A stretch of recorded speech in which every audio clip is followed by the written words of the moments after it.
अस्सलाम वालेकुम नाज़रीन, मैं हूं अब्दुल वहीद और आप देख रहे हैं मेरे फेसबुक पेज और यूट्यूब चैनल वहीद स्टूडियो।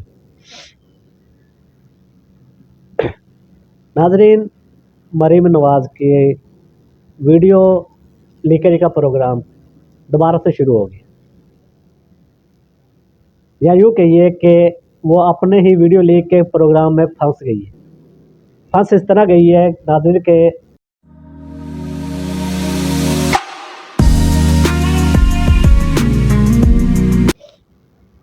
मासूफा ने कुछ साल तकरीबन 2 साल पहले डॉक्टर जस्टिस अरशद मलिक की एक वीडियो वायरल करने की धमकी दी थी उन्हें, और उस पर उनसे कुछ अपने मुफादात मनवाने की कोशिश भी की। इस पे वो नहीं माने, हत्ता कि वो वीडियो लीक कर भी दी गई। वीडियो लीक होने पर जस्टिस अरशद मलिक को अपनी जॉब भी खोना पड़ी और वो दुनिया से भी चले गए। और अब दोबारा से वो केस हुआ है रीओपन, और उस पर नवाज शरीफ साहब कहते हैं कि मेरी बेटी के पास ऐसी कोई वीडियो नहीं थी, ना ही उसने लीक की। और अगर कहा जाए तो ये दुनिया की वाहद ऐसी औरत है जिसके बेटे को, भाइयों को, बाप को और शोहर को पता है कि इसके मोबाइल में गंदी तस्वीरें और वीडियोज़। तो नाज़रीन, इसके साथ एक और ख़बर आपके साथ शेयर करता हूँ। वो ये है कि सहाफ़त का बादशाह, नडर, बेबाक और नए आने वाले सहाफ़ियों के लिए एक मिसाल, इमरान रियाज वापस आ गए। इंशाल्लाह कुछ ही दिनों में इमरान रियाज भाई आपको दोबारा से व्लॉग करते हुए नज़र आएंगे, और ना सिर्फ व्लॉग करेंगे बल्कि पूरे एतमाद के साथ, पहले की तरह गर्ज के साथ वो अपनी बात भी करेंगे, मनवाएंगे भी। और हम दुआ गो हैं कि वो जल्द अज जल्द सेहतयाब हों और जल्दी आए इसमें। और इसी के रिलेटेड एक छोटा सा वीडियो क्लिप भी मेरे पास है, वो भी आपके साथ शेयर करूँगा। और साथ में इमरान भाई की एक न्यू पिक, जो उसी इंटरव्यू के दौरान की पिक है, वो भी आपके साथ शेयर करूँगा। और इसी के साथ साथ सिर्फ यही बात नहीं, यहाँ पर नहीं रुकी, बातें बहुत आगे बढ़ी। और कल जेल से आते हुए कुछ सहाफ़ियों ने इमरान खान साहब से कुछ सवालात किए, सवालों पे जो इमरान खान ने जवाब दिए, जो तमाम चीज़ें आपके साथ शेयर करूँगा। जो दोस्त मेरे चैनल पर नए हैं, मेरे चैनल को सब्सक्राइब कर दें और साथ में लगे घंटे के बटन को लाजमी प्रेस कर दें। और अगर आप मुझे फेसबुक पे देख रहे हैं तो मेरे पेज को फॉलो करें, लाइक करें और वीडियो को आगे शेयर किया करें, और अच्छे से कमेंट्स करके मुझे अपनी राय का इजहार में सर करते रहा करें, ताकि मैं नेक्स्ट वीडियो उसी हिसाब से बनाता रहूँ। तो नाज़रीन, चलते हैं पहली खबर की तरफ कि मरीम नवाज़ के वीडियो लीकेज प्रोग्राम हुआ फ्लॉप। फ्लॉप इस तरह हुआ कि नवाज शरीफ ने कल अदालत में यह कहा कि मेरी बेटी के पास किसी को कोई वीडियोज़ नहीं है और ना ही इसने किसी को ब्लैकमेल किया है। हत्ता कि रिकॉर्डेड पड़ा हुआ है जस्टिस अरशद मलिक का कि मुझे वीडियो दिखाकर ब्लैकमेल किया गया और मुझसे अपने मुफाद के फैसले करवाने की कोशिश की गई। हत्ता कि काफ़ी जगहों पे, काफ़ी केसेस में सज़ा भी सुनाई है नवाज शरीफ को अरशद मलिक ने, और 1-2 केस ऐसे भी हैं जहाँ पे उसने बरी भी की है। और अरशद मलिक का ये कहना था कि मुझे मदीना मुनव्वरा में भी बिठाकर यही कमिटमेंटें की गई कि मैं तमाम केसों से नवाज शरीफ को बरी कर दूँ, वरना ये मेरी वीडियो वायरल कर देंगे। और वीडियो वायरल होने के बाद हुआ क्या कि जस्टिस अरशद मलिक को अपनी जॉब भी खोना पड़ी। ना सिर्फ जॉब गई उनकी, बल्कि वो दुनिया से भी गए। इसी के रिलेटेड पूरी एक वीडियो मेरे पास मौजूद है, वो वीडियो आपके साथ शेयर करता हूँ। पहले ये वीडियो देखो। उसका धंधा ही गंदा है, और देखिए जो किसी के लिए गड़ा खोदता है उसमें खुद गिर जाता है। अब हुआ यह कि अदालत के अंदर मियां नवाज शरीफ साहब जाते हैं और जाकर अपनी बेटी के हवाले से सब चीजें वापस लेने की कोशिश करते हैं। यानी मरियम नवाज साहिबा तो ये कहती हैं कि मेरे पास वीडियोस मौजूद हैं, हाजिर सर्विस लोगों की हैं, और जिस तरह जज अरशद मलिक मरहूम की उन्होंने वीडियो बनाई और उस पर सारा उन्होंने अपना बयानिया बनाया कि जी नवाज शरीफ तो बेगुनाह हैं, ये देखिए जज अरशद मलिक की वीडियो आ गई है, खुद अपना बंदा भेजकर उनकी वीडियो बनाई और जनाब उसका स्क्रिप्ट भी नीचे चलाया, पूरी प्रेस कॉन्फ्रेंस की, और इसकी बाज़गश्त अदालत में इस्लामाबाद हाई कोर्ट में भी हुई है और कहा गया कि जनाब ये तो हम वापस लेना चाहते हैं ये सारा मामला ही। यानी ये कहते रहे कि इस वीडियो में साबित होता है कि नवाज शरीफ बेगुनाह है और जज अरशद मलिक ने दबाव में फैसला किया और जनाब ये नवाज शरीफ को सजा गलत दी गई, जबकि एक में जज अरशद मलिक ने उनको बरी भी किया था एक केस में। आप अंदाजा लगाइए। और वो जज अरशद मलिक जो दुनिया में नहीं रहे, उन्होंने बयान हल्फी दिया अदालत में कि ये शरीफ खानदान उनको ब्लैकमेल करता रहा, उन पर दबाव डालता रहा, उनको रिश्वत की ऑफर करता रहा, उनको कहा जी तुम्हारे बच्चों को जहां भी कहोगे तुम्हें ले जाएंगे। और मुकद्दस मकामात पर बैठकर आप अंदाजा लगाइए कि वहां पर बैठकर ये बात करते रहे, यानी मदीना शरीफ या मक्का शरीफ का हवाला उसमें आता है, वहां पर बैठकर जनाब ये ऑफर्स करते रहे जज अरशद मलिक को, और वो दुनिया से चले गए। उनकी नौकरी जाती रही इनके सारे प्रोपेगेंडा और सारी की वजह से, और आज वो बंदा प्रेशर की वजह से दुनिया से भी चला गया, उसकी मुलाजमत भी चली गई, सब कुछ बर्बाद हो गया।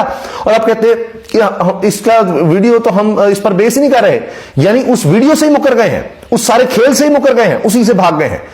आप अंदाजा लगाइए, यानी जिस तरह कहते हैं ना जी हमारी लंदन तो क्या पाकिस्तान में कोई जायदाद नहीं है और सारा कुछ जनाब उधर चला गया, इनका काम ही है टेक्निकल खेलते हैं। तो कितना इन्होंने बबेरा मचाया था। पूरी तफसील अब आ चुकी है आज की हियरिंग की, जिसमें पता चल रहा है कि जनाब इनकी इस्तदा जो थी कि जी नैब में वापस केस भेज दिया गया अदालत में। अब हाई कोर्ट कह रही है जी हम इसको मेरिट पर सुनेंगे। दूसरा मामला जो इस्लामाबाद हाई कोर्ट में हुआ है, एक दफा फिर बाबर सत्तार साहब ने हिलाकर रख दिया है। लतीफ कोसा साहब सीनियर वकील हैं, उनकी अपनी क्लाइंट बुशरा बीबी जो कि इमरान खान साहब की अहलिया है, उनके दरमियान जो गुफ्तगू थी उसकी ऑडियो सामने आ गई। अब उस ऑडियो पर जनाब ये पहुंच गए अदालत में, उस पर एतराज भी लग गया था। बाबर सत्तार साहब ने एतराज भी खत्म किया और सुना है इस केस को। और ISI पाकिस्तान की सबसे बड़ी जबरदस्त एजेंसी ISI, उसको कह दिया है कि जनाब उसके जो DG हैं यानी जो उसके इंचार्ज हैं ISI के, वो इस मामले को देखें कि ये किसने बनाई, कहां से शुरू हुई, किस तरह टीवी तक पहुंची। इसमें जनाब पैमरा, FIA सबको उन्होंने बुला लिया है और अब जनाब ये जो भी ये बनाते हैं, जिस तरह चलाते हैं, उनको लेने के देने पड़ गए हैं। इससे पहले भी बाबर सत्तार साहब ये मामला देख रहे हैं, ये ऑडियो लीक का किस तरह जनाब पहले कहा गया कि जनाब वो देखें बुशरा बीबी की ऑडियो आ गई है, जुल्फी बुखारी के दरमियान गुफ्तगू कोई हो रही है, फिर जनाब साकिब निसार साहब साबिक चीफ जस्टिस पाकिस्तान, उनके बेटे की ऑडियो है जी वो आ गई है, ये सारा कुछ होता रहा। अब इन दोनों मामलात में लगता है कि लेने के देने पड़ गए हैं। पहले जनाब मैं आपके सामने रखता हूं जो बाबर सत्तार साहब ने जो अहकाम दिए हैं। इसमें जनाब एक्सप्रेस की खबर मेरे सामने है और इसके मुताबिक ISI, यानी अब ये हर तरफ यही खबर चल रही है क्योंकि ये इतनी अहम और इतनी बड़ी खबर है कि हर कोई इसको शेयर कर रहा है और तमाम अखबारात, उनकी वेबसाइट्स, चैनल्स पर आपको ये खबर मिल जाएगी।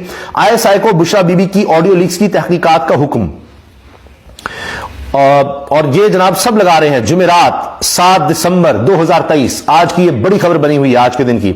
इस्लामाबाद हाई कोर्ट ने इमरान खान की अहलिया बुशरा बीबी और इनके वकील लतीफ कोसा की ऑडियो के फॉरेंसिक का हुक्म दे दिया। हाई कोर्ट में लतीफ कोसा और बुशरा बीबी की ऑडियो लीक केस की समाअत हुई। हाई कोर्ट ने FIA को ऑडियो के फॉरेंसिक का हुक्म देते हुए कहा कि तहकीकात की जाए कि सबसे पहले ऑडियो कहां से जारी हुई। अदालत ने दरखास्त की कॉपी DG ISI को भी भेजने का हुक्म देते हुए कहा कि DG ISI भी रिपोर्ट दें कि ऑडियो किसने रिलीज की। हाई कोर्ट ने FIA, पैमरा और PTI को नोटिस जारी करते हुए जवाब तलब कर लिया और दरखास्त पर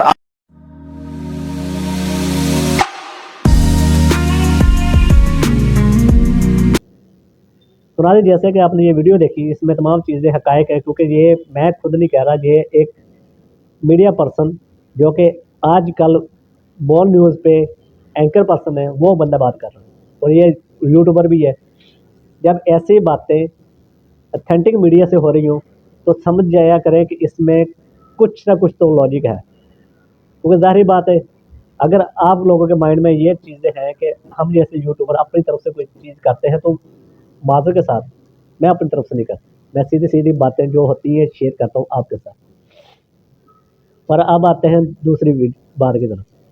दूसरी बात ये कि सहाफ़त का शेर इमरान यहाँ वापस आ रहा है, वो अपनी तैयारी कर रहा है, अपने आप को प्रिपेयर कर रहा है और इंशाल्लाह बहुत जल्द वो अपने व्लॉग के साथ आपके सामने नज़र आएगा। और हमारी दुआ है कि वो जल्द अज जल्द आए, क्योंकि उनके वकील अशफाक ने साहब ने जब उनसे ये पूछा कि इमरान भाई रेडी हो, तो उन्होंने कहा कबड्डी के अलावा हर काम के लिए रेडी हो। तैयार हैं आप? पुष्टि नहीं कर सकता वैसे हम रेडी। ये आवाज़ सुनी, दिल को सुकून मिला कि अब नए सहाफ़ियों का रोल मॉडल वापस आ रहा है, इमरान रियाज वापस आ रहा है। तो हमारी दुआएं हैं इमरान भाई के साथ, वो जल्द अज जल्द वापस आएँ और अपनी व्लॉग पहले की तरह शानदार तरीके से किया करें। और अब आते हैं तीसरी बात की। तो इमरान खान साहब से सहाफ़ी ने सवाल किया कि आपने चेयरमैन जो अपनी पार्टी का बनाया है, ये कहीं और से बना दिया, हत्ता कि ये चेयर, और इस पे क्या लगता है कि अवाम आपके साथ है कि नहीं।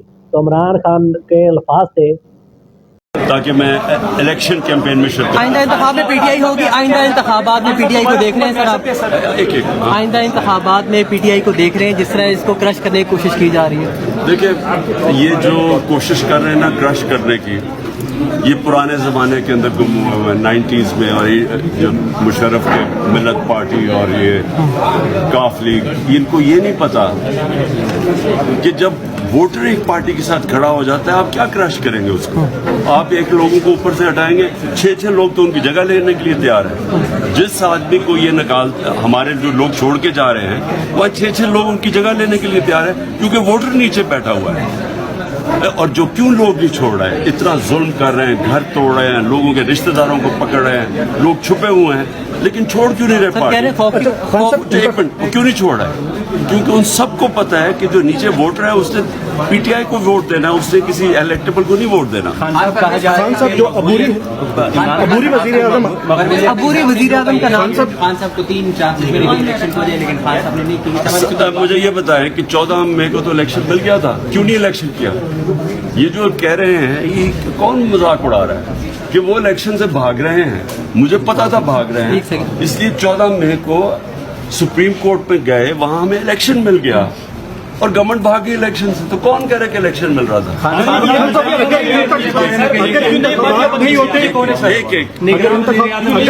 नई पार्टीज बन रही हैं, इनके पीछे वही लोग हैं जिन्होंने काफ लीग बनाई थी, जिन्होंने मिलत पार्टी बनाई थी, जिन्होंने उससे पहले कन्वेंशन मुस्लिम लीग बनाई थी। ये सारे वही लोग हैं, वही जो कि पॉलिटिकल इंजीनियरिंग करके ये लोगों को लेके आते हैं। वो जमाना बदल गया है। आखिर में एक बताइएगा, जमाना बदल गया है, जमाना अब नजरिए पे चला गया है। ये 1970 वापस आ गई है, जिधर नजरिए को वोट पड़ी थी। कि जो बंदों को इतना मारा जा रहा है, जिनके घर वालों तक को उठाया जा रहा है, रिश्तेदारों तक को उठाया जा रहा है, लेकिन वो फिर भी गायब है, पीटीआई नहीं छोड़ रहे। उनके पीछे एक ही वजह है कि वोटर है पीछे, और वोटर जिसके पीछे होता है वो पार्टी नहीं छोड़ता, क्योंकि उसे पता है कि 25 करोड़ आवाम अब इमरान खान को ही चाहती है। ये सबको नजर आ चुका कि इमरान खान अगर आता है तो बहुत कुछ हो सकता है। और इसी के साथ एक और खबर, नाज़रीन जाते जाते एक और खबर आपसे शेयर करता चलूँ कि जो पीटीआई के इलेक्शन हुए जमात के, जिसमें उन्होंने अपना चेयरमैन मुंतखब किया बैरिस्टर को, तो उसके खिलाफ कुछ लोग इलेक्शन कमीशन के ऑफिस के बाहर चले गए कि ये सिलेक्शन गलत हुई है, ये वोटिंग गलत हुई है, लिहाजा इसे कलादम करा दिया जाए और दोबारा से इसे इलेक्शन को दोबारा करवाया जाए। तो दोबारा करवाने पे जब वहाँ पे कुछ सहाफ़ियों ने यह पूछा कि भाई आप लोग कौन हो, किधर से आए, वहाँ पे एक बंदे ने एक दूसरे बंदे का नाम लिया कि ये हमें तो वो लेकर आया, हमें नहीं पता यहाँ पे क्या मसला है, क्यों आए हम यहाँ पे, क्या बात की। तो जब उस सहाफ़ी ने यह कहा कि ये बंदा तो नून लीग का है, ये आपको कौन लाया है यहाँ पे? हम सारे इकट्ठे आए हैं। किन के साथ आए हैं? इनके साथ डॉक्टर तारिक के साथ, डॉक्टर तारिक फजल चौधरी, डॉक्टर तारिक फजल चौधरी ने यहाँ पे आपको भेजा है? हाँ जी। अच्छा, क्या कहा, कह के भेजा उन्होंने? क्या कह के भेजा? कुछ भी नहीं उन्होंने क्या भेजा, हम खुद आए।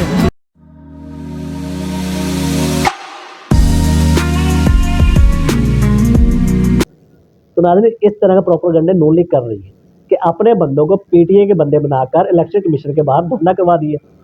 अब आप सोचें, अगर इस तरह का ये प्रोपेगेंडा नून लीग ने करवाया है तो इसमें कोई शक नहीं कि 9 मई का वाकया भी नून लीग ने ही करवाया है। बंदों को, अपने बंदों को भेजकर पीटीआई के शो करवाकर 9 मई का वाकया करवा दिया होगा। क्योंकि अगर ये छोटा सा इलेक्शन जो कि उनकी अपनी पार्टी का इलेक्शन था, अपनी पार्टी का उन्होंने मुंतखब कर दिया नया चेयरमैन, तो उस पर अगर ये काम हो सकता है तो 9 मई का वाकया जिससे पूरी पार्टी ख़त्म कर दी जा सकती है, क्रश हो कर देगी पार्टी, ये कैसे नून लीग नहीं करवा सकती। तो लिहाजा नाज़रीन आपसे एक ही गुजारिश है कि हक़ाइक़ को जाने और 8 फरवरी को वोट उसे दें जिसे आपका दिल और ज़मीर गवारा करे और जो आपके मुल्क के लिए बेहतर नज़र आए आपको, और दुआ करें कि इस बार इलेक्शन हो, सिलेक्शन ना हो। मुझे दीजिए इजाज़त। अल्लाह निगहबान। पाकिस्तान जिंदाबाद।